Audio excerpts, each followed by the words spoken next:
స్వాగతం. అంటే కొన్ని విషయాలు తప్పనిసరిగా ఈరోజు మీతో మాట్లాడాలి. ఇది స్కూల్కి వచ్చి 8వ సంవత్సరం, 8 సంవత్సరాలు అయింది స్కూల్ దగ్గర వచ్చి. అంటే పేరెంట్స్ రావాలి ఖచ్చితంగా స్కూల్కి అనుకునేవాళ్ళు నేను మొత్తం ఖచ్చితంగా రావాలి. పేరెంట్స్ మనకి ఏదో పనులు ఉంటాయి, మనం పనికి వెళ్దాము, కానీ ఎప్పుడో నెలకు ఒక్కసారి అయినా స్కూల్కి వచ్చి అబ్బాయి ఏం చేస్తారు, అమ్మాయి ఏం చేస్తారని పేరెంట్స్తో మాట్లాడాల్సిన అవసరం తప్పనిసరిగా ఉంది. అదే మనం ప్రైవేట్ స్కూల్లో 30,000 40,000 పెట్టి 10 సార్లు తిరుగుతాం. మనం ఒక్కోరికి వెళ్ళి అక్కడికి వెళ్ళి 36 రోజున అడుగుతాం, కానీ ఇక్కడ అడగం.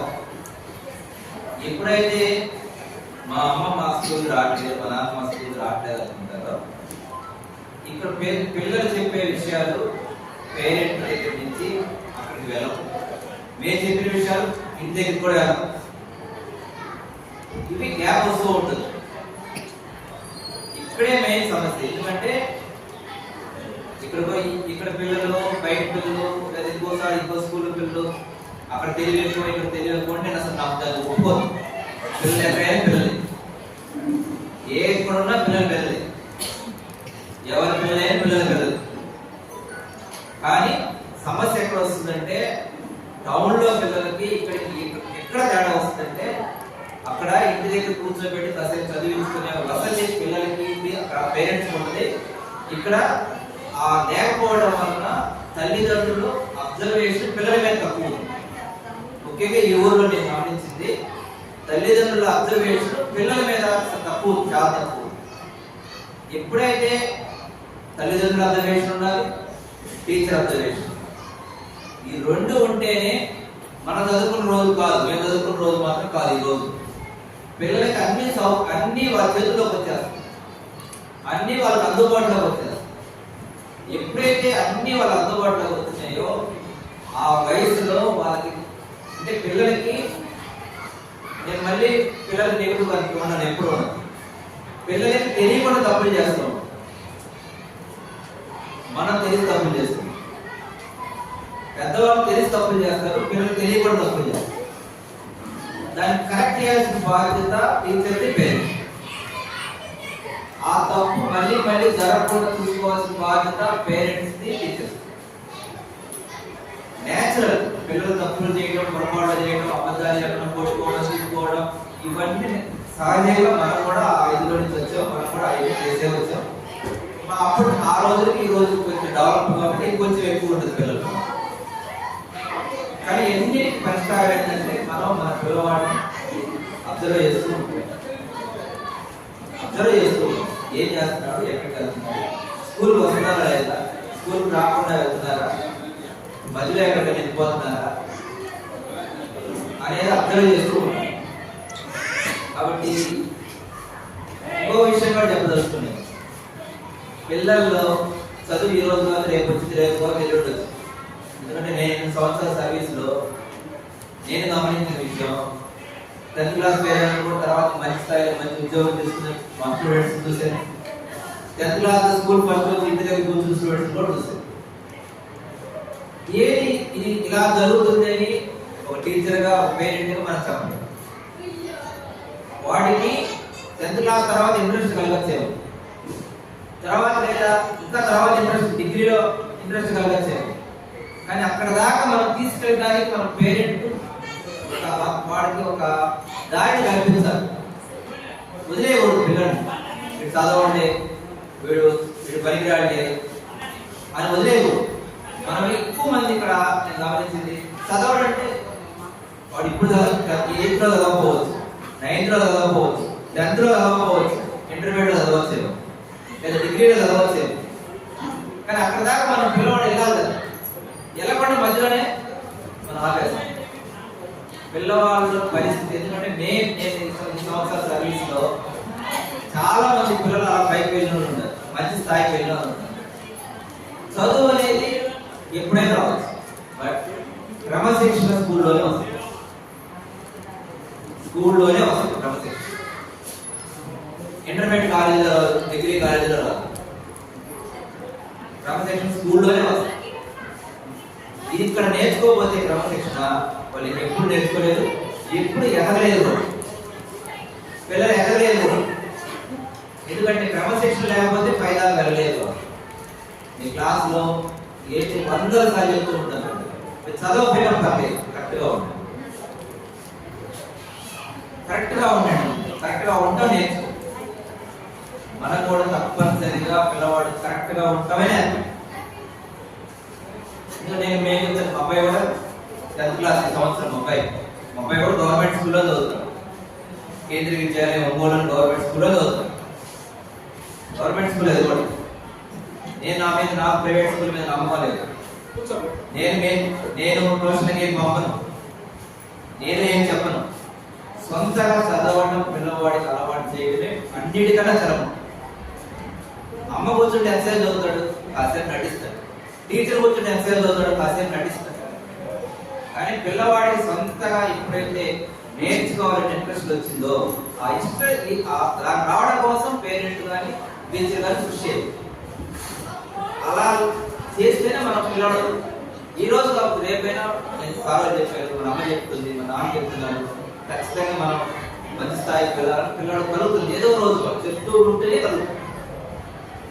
కాబట్టి అలా పేరెంట్స్ అంటే ఏదో మనం స్కూల్ పంపిస్తున్నాము, మన పిల్లవాడికి మనకు సంబంధం లేదు, అంతా టీచరే చేసేయాలి, మొత్తం స్కూలే మొత్తం మార్చేయాలి, ఆ రోజులు మాత్రం కాదు. ఆ రోజులు కాదు. 2 కొట్టే రోజులు కూడా కాదు, ఒకప్పుడు పిల్లలు బాగా కొట్టేవాడు, ఆ కొట్టే రోజు కూడా కాదు. కాబట్టి వీలైనంత వరకు మనం వాళ్ళని బదిలాడుకున్నాం, బదిలట్టు ఎట్ట పడ్డా వాళ్ళని మన వైపు తిప్పుకొని చదువు వైపు మంచి మార్కులు నడిపించాల్సిన బాధ్యత పేరెంట్స్ గా టీచర్స్ గా మా మీద ఉంది, మీ మీద. చాలా మంది అనుకుంటారు, ఇది కూడా చెప్తాను నేను అంటే ఈ ఊళ్ళో 7 సంవత్సరాల నుంచి పనిచేస్తున్నాను కాబట్టి చాలా మంది ఈ ఊళ్ళో ఈ స్కూల్ చదివే వాళ్ళందరూ ఏ చదువు రాదు, స్కూల్లో చదివే వాళ్ళందరూ సరిగా ఉండరు, క్రమశిక్షణగా ఉండరు. నేను చాలా విన్నాను ఊళ్ళో వచ్చిన కాడి నుంచి 7 సంవత్సరాలు. అదే పిల్లలు సరిగా ఉన్న పిల్లలు ఇప్పుడు చెప్పుకుంటారు సార్, నలుగురు ప్రిపరేటెడ్ చదువుతున్నారు. సీను వాళ్ళ అమ్మాయి ప్రిపరేటెడ్ చదువుతుంది, అయిపోవచ్చింది, చివరి సంవత్సరంకి వచ్చింది ఆ అమ్మాయి. అలానే తర్వాత 4 ప్రిపరేటెడ్ చదువుతున్నారు, మంచి మార్కులు వచ్చి మంచి కాలేజీలో చదువుకుంటున్నారు పిల్లలు. ఇక్కడ చదివిన పిల్లలే కదా, మరి వాళ్ళందరూ ఎలా వచ్చింది, వాళ్ళందరికీ ఎలా వచ్చింది? అవకాశం అందరికీ ఉంటుంది, క్రమశిక్షణ ఉంటుంది. దీనికోసం మీరందరూ మాకు సహకరించాలని కోరుకుంటున్నారు. కొన్నిసార్లు నిన్న విషయం కూడా చెప్తాను, దెబ్బ కొట్టాల్సి వచ్చింది, కొట్టాల్సి వచ్చింది. కొట్టాల్సి వచ్చినప్పుడు కొట్టలేండి, ఊనే కొట్టాం. మా పిల్లలంటే మీ పిల్లలు అంతే, కొట్టాల్సి వచ్చినప్పుడు కొట్టనివ్వండి. ఎప్పుడైతే భయం పోతుందో పిల్లవాడికి, స్కూల్ అంటే టీచర్ అంటే భయం పోతుందో, ఎవరు మీకున్న పరిస్థితులు వేరు, మీ ఇంట్లో ఉండే పరిస్థితులు వేరు. మీకు ఉదయం పనికి వెళ్తారు, సాయంత్రం ఎప్పుడు నైట్ వస్తారు, తెలియదు. టీచర్కే తెలుస్తుంది పిల్లవాడు ఏం చేస్తారు. మేము అన్ని మీ కంప్లైంట్ చేయలేదు, అన్ని చెప్పం కూడా. వీలైనంత వరకు మేమే 1కి 2 సార్లు 3 సార్లు 4 సార్లు పిల్లవాడు పిలిచి చెప్తా ఉంటాం, ఇలా చేయకూడదు అలా చేయకూడదు అని చెప్తానే ఉంటాం. ఊరినే పడతాం. కొన్ని సందర్భాలు తప్పదు కూడా.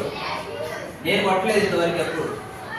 నేను ఉద్యోగాలు చేయడం కాడి నుంచి ఇప్పటి వరకు ఒక పిల్లవాడు ఒక దెబ్బలు పట్ట. అది నా పద్ధతి. అందరు టీచర్లు ఒకే రకంగా ఉండరు, నా పద్ధతి అదే. ఇంతవరకు ఉద్యోగం ఒక్క దెబ్బ కూడా అయిన పిల్లవాడు కానీ నా మాట వింటారు, నేనంటే భయం ఉంటుంది. అలా నా పద్ధతి లేదు. అందరు టీచర్లు ఒకే రకంగా స్కూల్లో ఉంటారు, అందరు టీచర్లు ఒకే రకమైన పద్ధతిలో వెళ్ళలేదు. అది నేను ఉద్యోగాలు చేయడం కాడి నుంచి పెట్టుకున్నాను. ఇప్పటి వరకు కొట్టాల్సిన అవసరం నాకు రాదు. కఠినంగా మాత్రం ఉంటాను మన సందర్భంలో, చదువు విషయంలో చాలా కఠినంగా ఉంటాను, తప్పదు. ఎందుకంటే పిల్లలు చదువు అన్నింటికన్నా ముందు ఇక్కడికి వచ్చిన తర్వాత పిల్లవాడు చదువుకొని పాస్ అయ్యేలాని కోరుకుంటా ఉన్నా, స్కూల్ మొత్తం కోరుకుంటాం. కాబట్టి సార్ వాళ్ళందరూ ఆ దృష్టిలో ఆలోచిస్తూ ఉంటారు. కాబట్టి మీరందరూ సహకరించాలని కోరుకుంటున్నాం. మా వైపు నుంచి మీరు ఏదైనా చెప్పదలుచుకున్నా డైరెక్ట్ వచ్చి స్కూల్కి వచ్చి హెడ్ మాస్టర్ గారికి చెప్పండి. మా వైపు నుంచి ఏదైనా పొరపాటు ఉందనుకోండి, సార్ ఇలా ఉంది చెప్పండి, మేము మార్చుకుంటాం. మేమేమి రూల్ పెట్టుకొని మేమేమి లేదు. అందరూ కలిస్తేనే మన స్కూల్ బాగుంటుంది, మన పిల్లలు బాగుంటుంది. పేరెంట్స్, టీచర్స్ మొత్తం అందరూ కలిస్తేనే మన స్కూల్ బాగుంటుంది, పిల్లలు కూడా బాగుంటుంది. కాబట్టి మీకు ఏదైనా సమస్య ఉన్నా పిల్లల నుంచి కానీ మా నుంచి కానీ ఏ సమస్య ఉన్నా కానీ వచ్చి చెప్పండి, హెడ్ మాస్టర్ గారికి చెప్పండి, దాన్ని పరిష్కారం చేసుకుంటాం. మనం అందరూ మీరైనా ఆలోచించేది మేమైనా ఆలోచించేది మన పిల్లలు బాగుంటుంది, మంచి స్థాయిలో ఉండాలి, మీకన్నా మంచి స్థాయిలో ఉండాలి. నేను మా అబ్బాయిని ఏమనుకుంటాను, నాకన్నా మంచి స్థాయిలో ఉండాలి. మీరు కూడా మీ అబ్బాయి మీ పిల్లలు ఏమనుకోవాలి, మీకన్నా మంచి స్థాయిలో ఉండాలని కోరుకోవాలి. అలా జరగాలంటే అందరం కలిసి చేయాలి. కాబట్టి ఇలాంటి పేరెంట్ మీటింగ్ దానికి ఉపయోగపడుతుందని ఆశిస్తూ ఈ అవకాశం ఇచ్చినందుకు హెడ్ మాస్టర్ గారికి ధన్యవాదాలు తెలుసుకుంటున్నాం.